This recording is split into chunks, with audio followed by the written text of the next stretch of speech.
दरवर्षीच्या प्रथेप्रमाणे राज्य सरकारच्या वतीनं आम्ही अनेक जण येत असतो.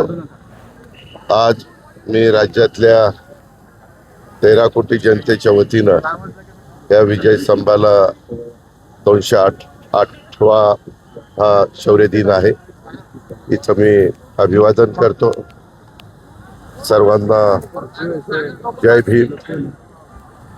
आज एकंदरीतच मला जे लोक भेटले त्यांनी सर्वांनी सांगितलं की प्रशासनाने अतिशय चांगल्या प्रकारची व्यवस्था केलेली आहे.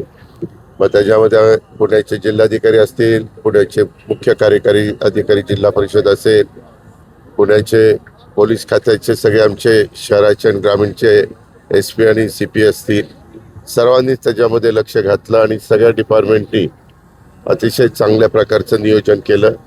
जो काही निधी लागतो त्या निधीमध्ये देखील कुठल्याही प्रकारची अडचण येणार नाही अशा प्रकारच्या पहिल्याच सूचना देण्यात आलेल्या होत्या. तो उपलब्ध करून देण्यात आलेला होता.